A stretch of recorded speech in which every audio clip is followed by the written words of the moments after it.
Well, the crew is here. Hi. Hi, I'm Zach. Nice to see you, Zach. Zach. Nice to meet For you. having My pleasure. Are you guys in Calgary or in Vancouver? Vancouver. Edmonton. Edmonton. Yeah. Oh, okay. Edmonton. So all over. Yeah, for sure. I'm in Calgary. So, Oh, yeah. no, thanks for doing this. I obviously wanted to start off by saying it's not live, so that's a good thing. Okay. And so we can edit things whatever we'd like in this conversation. But maybe if we can first start off is how the three of you guys got together, and then we can kind of break it down into each one of you and what's your story and what do you guys hope for in the future? Cool. Andreas, do you want to start? Yeah. How three of us got together. Well, we previous to this particular lineup, we had been in a band called Just the Orchard. For that band was together for 10 years, and I was there for 5 of those years. And that lineup changed, and we thought, well, it's time to change it up a bit more. So we changed the name to Orchard Sky, and we were auditioning vocalists, tried out a couple different people, which didn't work out. And then we knew Krystle from before, and we thought, Krystle's so amazing, she won't want to be in our band. She's too good for us. No, I'm kidding. But no, we thought Krystle is great, and we would love to have her. So we pitched a tour, and she amazingly joined our band. So here we are. Yeah. Amazing. Yeah, it kind of, when we were auditioning, it was kind of right during COVID. So we had about 20 different vocalists that wanted to try out. So Andreas and I kind of narrowed it down to like 5 or 6 that we would meet with, because even through COVID, it was kind of like, well, I don't think we can get 20 different people in the room, and it's probably not worth our time. And then when we started talking with Krystle, it's like, I think we can skip the audition process altogether. I think we're good. When you knew, you knew. Yeah. Yeah, Exactly. for sure. Yeah. No, that's amazing. How they pitched it to me was they were like, we're looking for some singers for our new band. Do you know anybody? Yeah, because we truly thought, Krystle has a lot going on. Yeah. Yes. We would love to have her, but we don't think that she would want us. But No, of course. The seed had been planted a couple of years prior, and Mitch had asked me, would you consider singing with us? And I think that that sort of spark of like a Black female like country singer was really interesting to me, because I'd always been not only just interested in like jazz and soul and R&B, and I do a Motown school show, and like that's also where like I'm positioned, like that's where people want me to be as well. And so the idea of being like a Canadian Black country singer was really interesting, because I grew up in Alberta. Like those are my first generation roots, like I come from Caribbean background, but like those growing up roots, all the friends I had, the parties you went to, those are like that's who I am, right? So it was really interesting to have that idea, and that was a few years prior. And then they came back again and they said, do you know anybody? And I was like, that might be interesting. And at the time I was so pregnant, I already had a toddler. Yeah. I had so many projects going on, and I was like, yes. And then I went to my husband and I was like, did I just say yes to another project? Oh my goodness. But so far so good. It's been great. Yeah. How did it come about for the NHL and what you guys created? Well, That's that's a just good question. it's so cool, by the way. I got to give you all props for that. It's huge. Yeah, we had not yet released that song, but we had someone who was somewhat close to the label who kind of had an in with the music director at Sportsnet. And he said, I'm going to try and pitch this song to them and see what happens, even though the song isn't actually going to be released for about another month. So he pitched it. And Sportsnet basically said, if there's two Canadian teams that get into this like next level of the playoffs, we'll play it. We'll play it. We'll play it for the Battle of Alberta.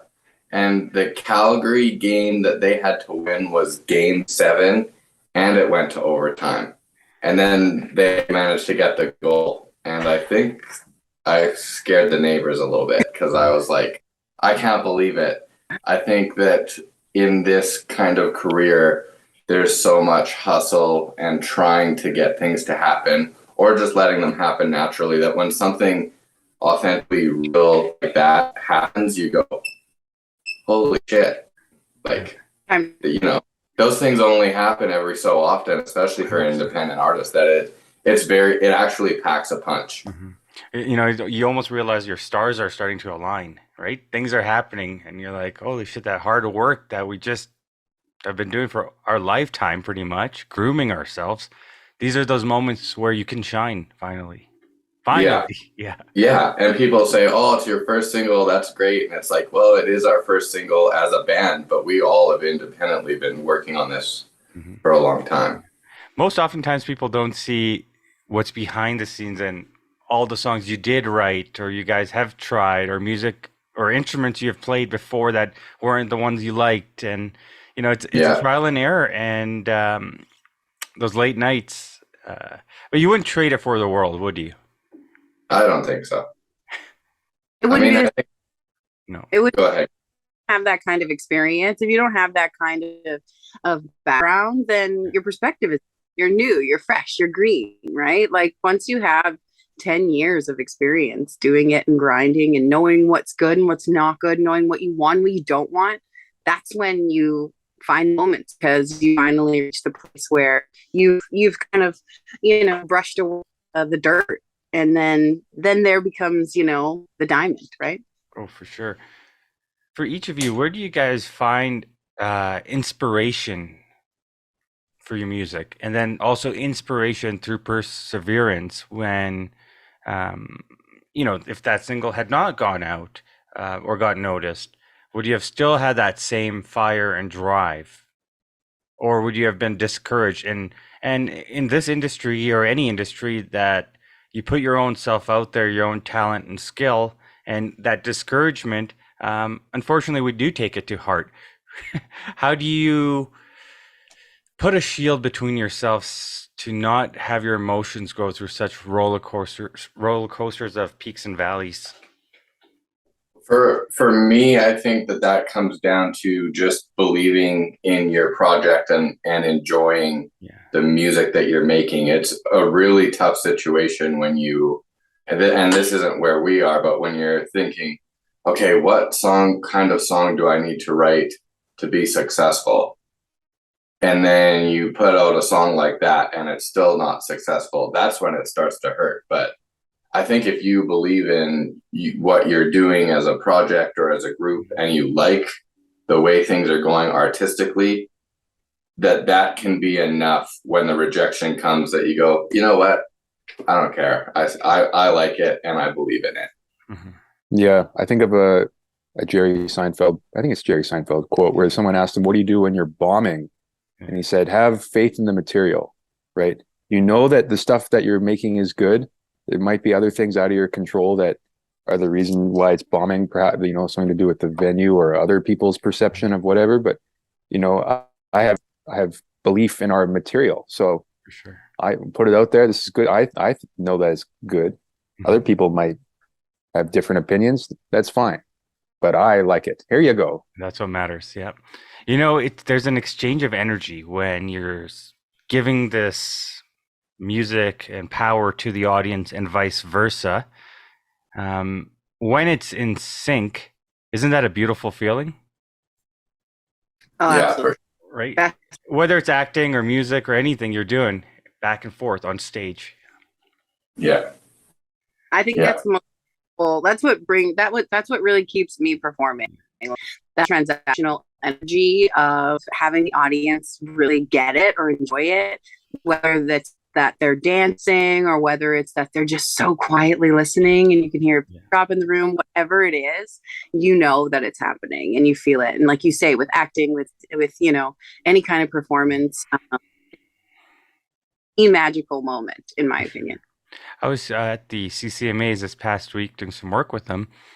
Krystle, it was really neat to see, though, the shift in a diverse audience now and artists. So you're seeing a lot more African American artists on stage. Blanco Brown, you had Sacha, and I was pretty excited. I thought that was neat to see, especially in the genre of country.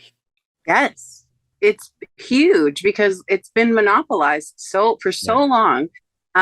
Because I think it's partially the industry, it's partially society, it's a whole lot of things that like really us to, well, you look like this, so you should be here. Right. Sound like this, so you should be here. Well, the same thing happened to Eminem, didn't it, with the rap and hip hop industry? They said, what? That doesn't make sense. But hey, look, he was able to push through and that grind. For emerging artists, whether it's acting, singing, dancing, playing an instrument, what is the hustle and grind? And what are some of the life lessons that you guys have learned in your own lives and stories that you could, pass on to the next generations? I think I heard in a podcast with Lex Friedman like a week ago, which was like, do not live in the results of your work, good or bad. Mm-hmm. Like, don't live in that, because it's really easy. When our single came out, I was like, checking our Spotify every couple of days, how many numbers, blah, blah, blah. And it's like, what is that doing? Why? So it's that whole don't live in the results of your work, good and bad, because you can drive yourself crazy. And everybody can think of this as a numbers game, but you don't have to do it like that. No, it'll eat you alive, eat your soul. And then your creativity will be in a box, wouldn't it?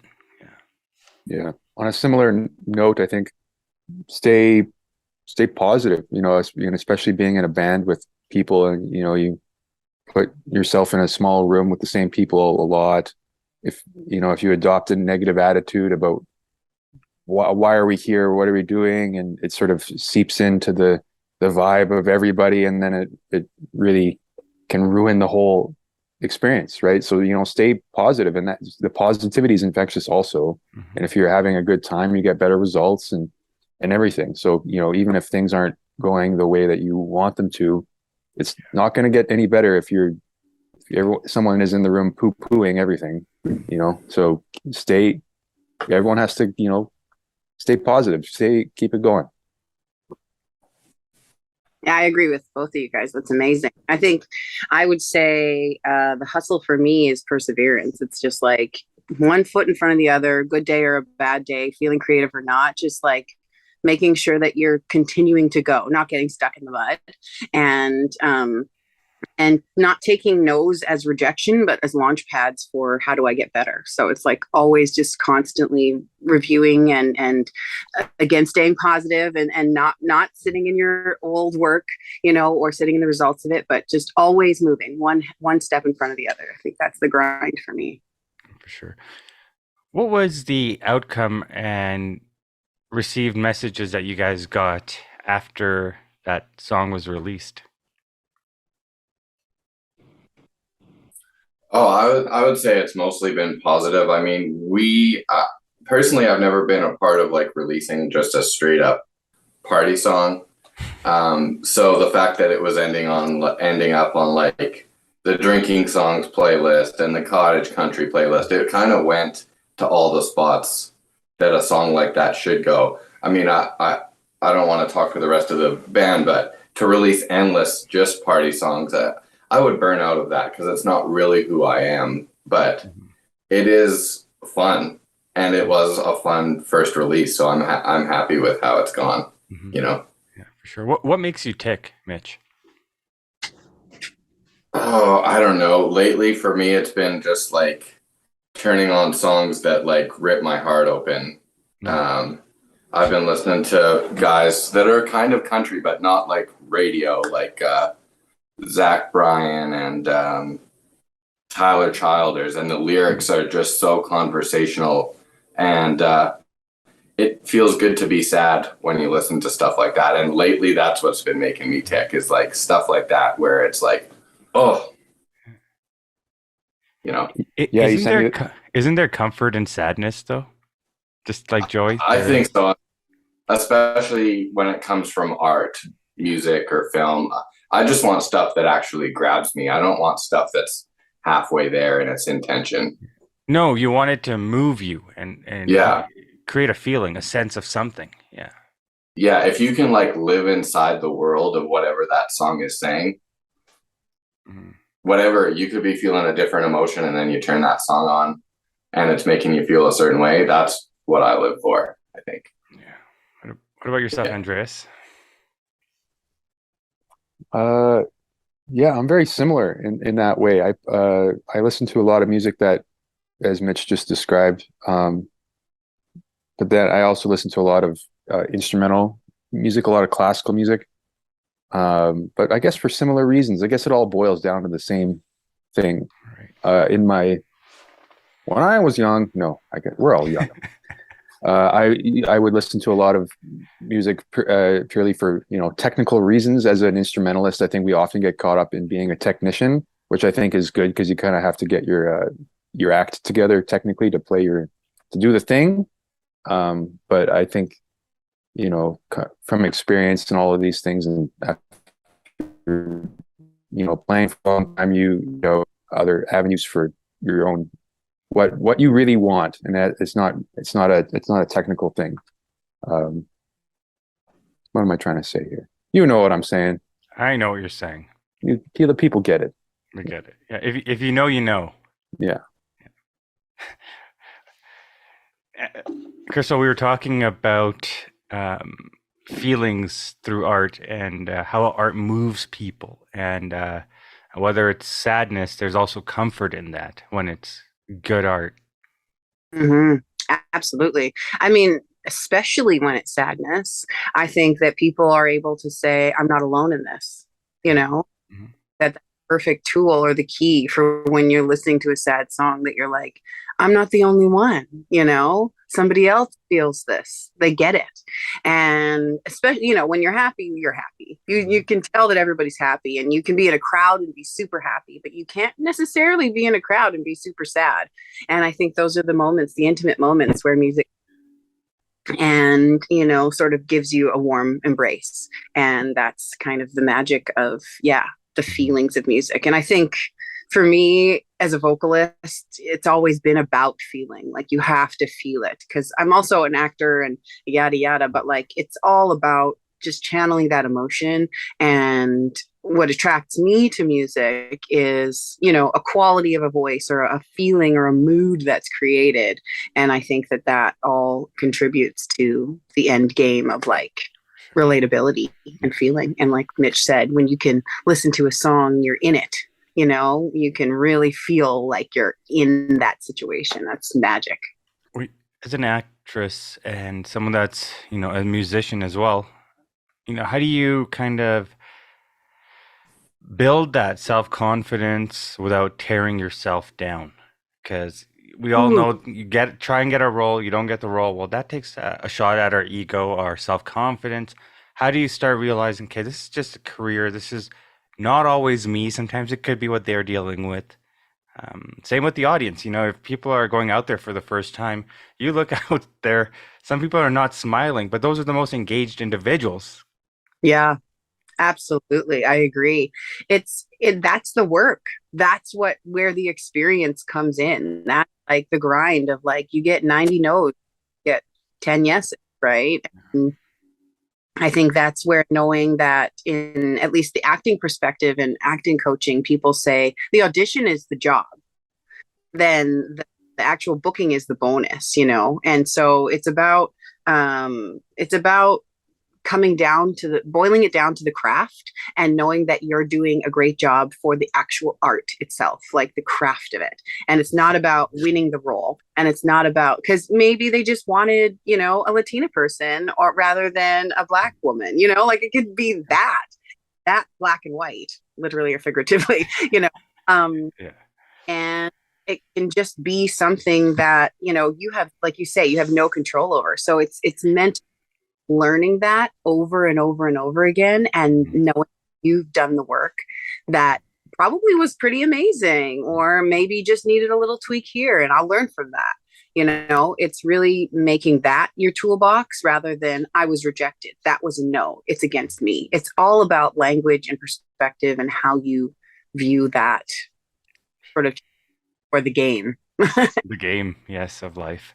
During the pandemic, how was your guys' mental health and people you knew in the industry? Obviously, a part of what you do is to perform, to have that energy exchange with audiences. Yes, you enjoy playing music by yourself. That's how you learn. But now you're in this different realm. That must take a toll on somebody, especially that's in the music or performing arts world. Oh yeah. Yeah, I think it was for some of us, I can't speak for everyone, for some of us, it was like this catch-22 where it was a chance to like reimagine yourself either artistically or what you were capable of on your instrument or writing songs. So if you were able to get into that space, which some of us were, it was great. It was a great time to just be creative and not worry about prepping for the next gig. And that was where I got to sit in it.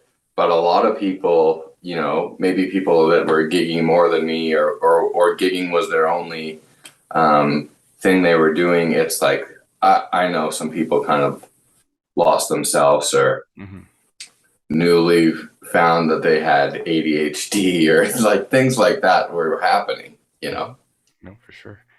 There's silver linings in all of it that happened over the last little while. So I think the lessons that we all learned through it and now can apply, it's beautiful, isn't it? Because we were on a rat race of life prior to next audition, next performance, go, go, go. We need to get a next song out.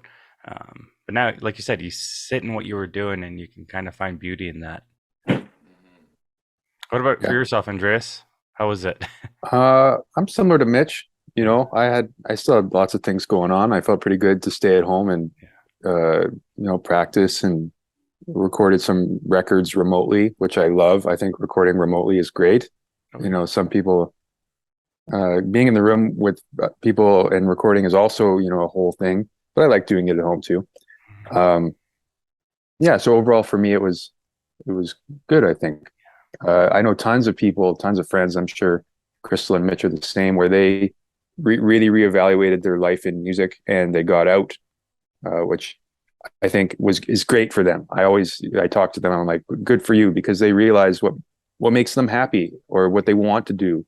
And music for them was a certain part of that, but they didn't want it to be their whole, all of who they are. Yeah. Exactly. So they got out and did something different, and now they're happier, which is great. We only have one life, don't we? Yeah. Sure do.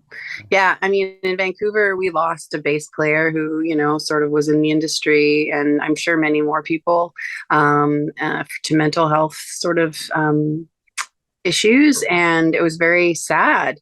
But personally, I had COVID babies. Coronials. One who was 7 when she was when COVID shut down in that March, that fateful March 2020. And then my newest is 8 months old, so he was born. The whole sort of pregnancy was throughout a lot of lockdown, and so I was busy. It was kind of like a forced maternity leave, and I'm grateful for it. But at the same time, like you say, that energy exchange, that performance was a really important thing. And so I started these like morning coffee chats where I would just call up somebody who I knew. And even if I didn't know them very well, I would just call them on, because it just started, that Instagram where you can chat live, where there's two people. Yeah.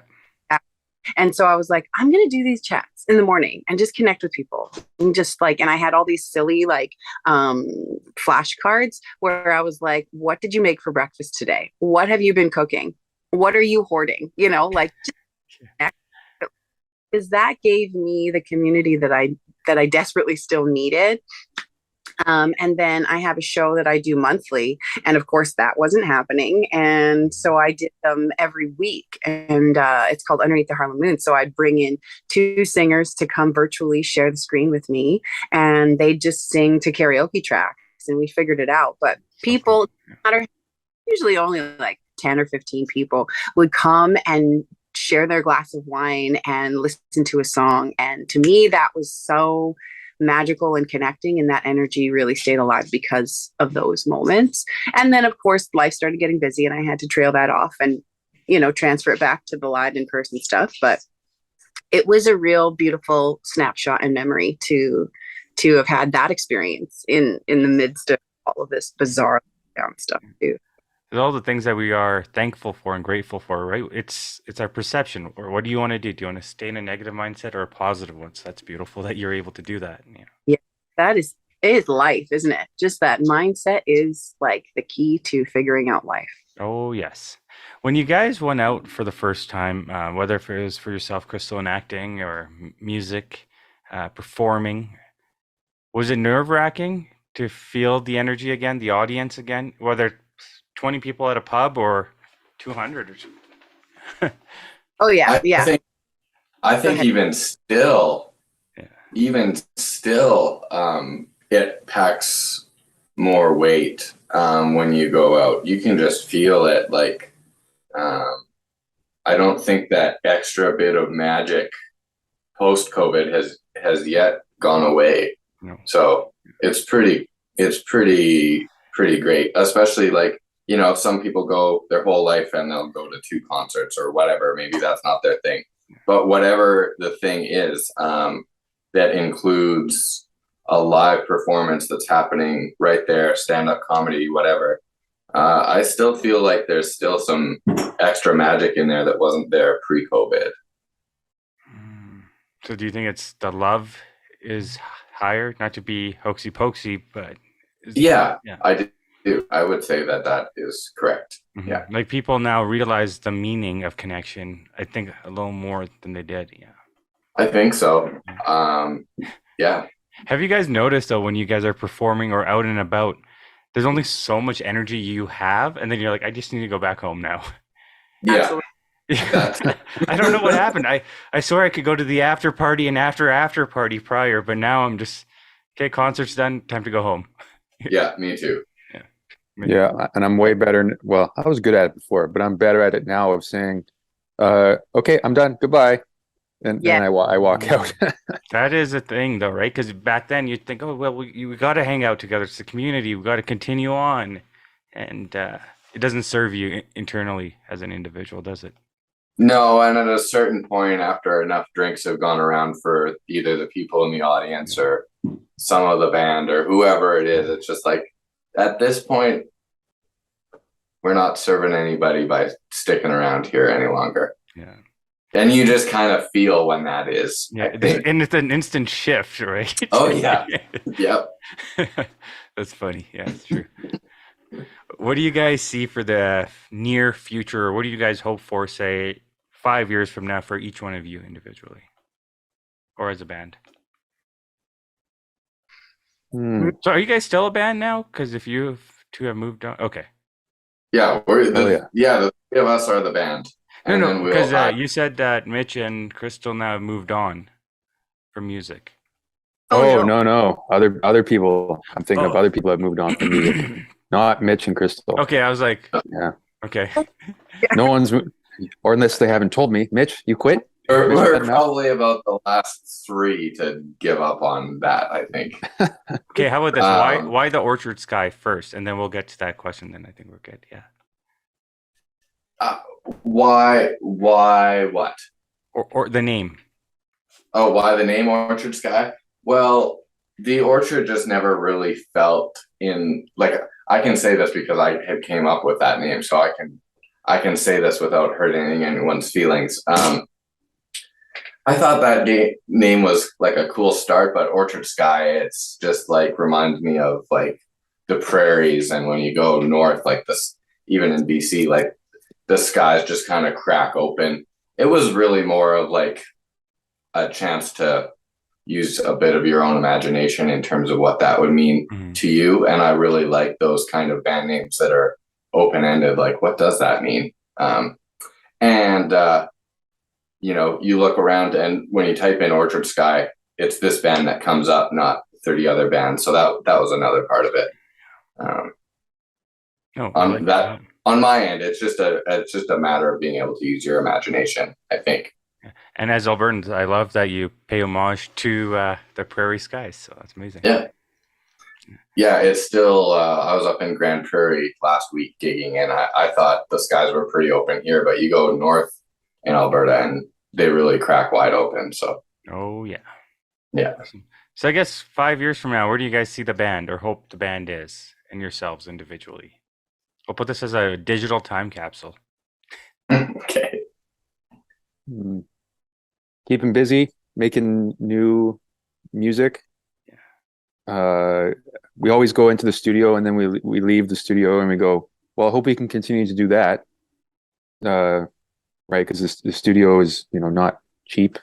No. So we always, fingers crossed that we can continue to do that. So hoping that we can continue to regularly go into the studio and record our ideas and do that whole thing. And I'm just wanting to keeping busy, bottom line, doing things. Yeah.